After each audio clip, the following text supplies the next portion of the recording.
Hello students, welcome to another lecture of pharmaceutical jurisprudence. Today we will be starting with a new topic, that is sale of drugs. Right? Talking about sale of drugs, whenever a manufacturer manufactures any product, be it a drug product or a cosmetic, so the ultimate aim is to sell that particular product to the consumers. Why? Because only after selling a particular drug product will that particular manufacturer gain monetary benefits, right? So the ultimate aim of the process of manufacturing is its selling and gaining benefit. Now coming to the definition of sale basically is a process of transfer of articles from the manufacturer to the consumer. In the sale of drugs, there is basically a chain. For example, the manufacturer manufactures a drug product, then that particular drug product is given to a stockist or to an agent. That particular agent transfers the particular drug product to a wholesaler.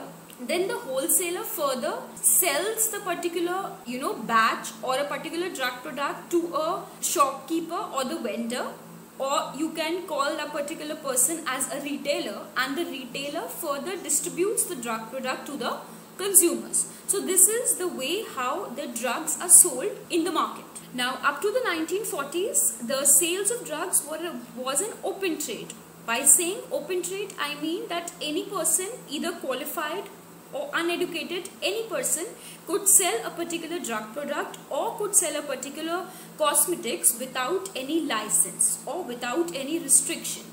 But after the enforcement of Drug and Cosmetic Act 1940 and its rule 1945, the sale of drugs became a restricted affair, meaning that only qualified people could sell a particular drug product, or qualified people could compound and dispense a particular drug product. And the licensing authority started issuing a license for sales as well. We have already studied the license for manufacturing a particular drug product and for the import of drug products.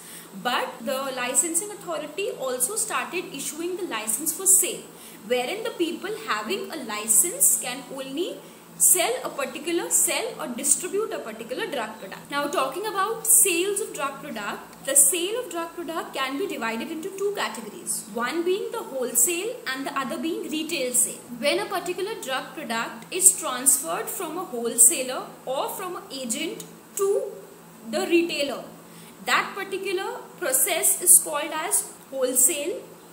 And when a particular drug product is transferred from a retailer to a consumer, that particular process is termed as retail, right? So in today's lecture we will be studying about wholesale of drugs. So talking about wholesale of drugs, we need to know who a wholesaler is. So wholesaler means a dealer or a person who is appointed by a manufacturer or who is appointed by the importer who imports a particular drug product for the sale of his drugs to a retailer. Now the wholesale of drugs is further subdivided into different categories depending upon which schedule does a drug belongs to, right? So the first category is the drugs other than those specified in schedule C, C1 and X. Right? Now the license for the wholesale of drugs other than those specified in schedule C, C1 and X is issued in form 20B, and there are certain provisions, there are certain conditions that need to be fulfilled. For example, the license should be displayed open to the public.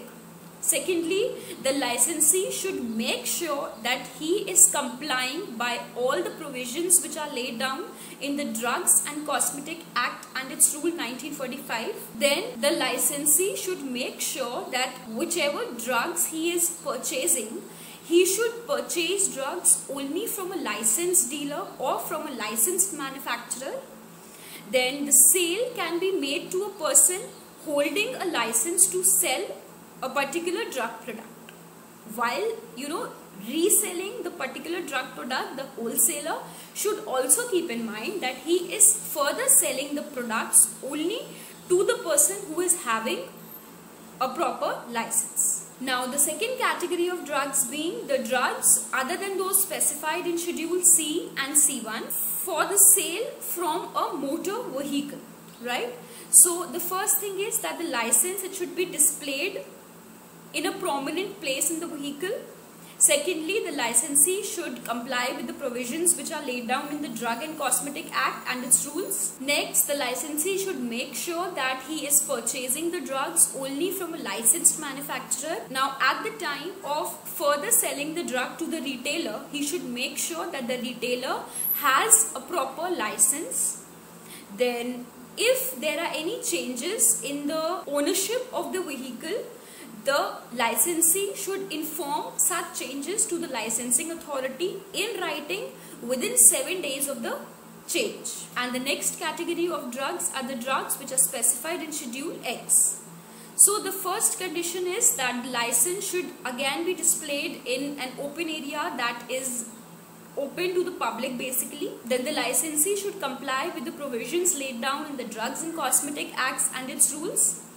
Then the licensee should make sure that he is purchasing the drugs from licensed dealers or licensed manufacturer only. Then when it comes to the drugs which are specified in Schedule X, the licensee should forward to the licensing authority all the invoice and all the bills of the sale which is made to the retail dealer. Then the sales can be made to a person holding a license specifically to sell Schedule X drugs. Now coming to the drugs which are specified in Schedule C, C1, excluding those which are specified in Schedule X. So the first condition is again that the license should be displayed to the public. Secondly, the licensee should comply with the provisions which are laid down in the Drugs and Cosmetic Act and its Rule 1945. Then for the sale of any additional category of drug, additional category means apart from the category of drugs which are specified in the license. Then permission from the licensing authority should be obtained before the sale of additional category of drugs. Then if there are any changes in the constitution of the firm, the licensee should make sure that he informs the licensing authority about the same, and the drug should not be sold to a retailer who does not have a proper license. Now coming to the last category of drug, that is the drugs which are specified in Schedule C and C1 which are to be sold from a motor vehicle. Firstly, the license should be displayed in the motor vehicle open to the public. Secondly, the precautions which are prescribed for the proper storage of drugs by the licensing authority should be strictly observed. Then the drug should be purchased only by a licensed dealer or a licensed manufacturer. Now the licensee should make sure, or the wholesaler should make sure, that he is not selling the particular drug product to a dealer who does not have a proper license. Then the licensee, he should inform to the licensing authority any changes in the constitution of the firm in writing, and if there is any changes in the ownership of the vehicle, such changes should also be informed to the licensing authority within 7 days in writing. So this was all in today's lecture. We have completed the wholesale of drugs in this particular lecture, and in our next lecture we will be studying about the retail sale of drugs. If you have any queries, any doubts in today's lecture, please feel free to reach out to me. You can WhatsApp me, you can give me a call, you can drop me a mail. Thank you so much for giving your time.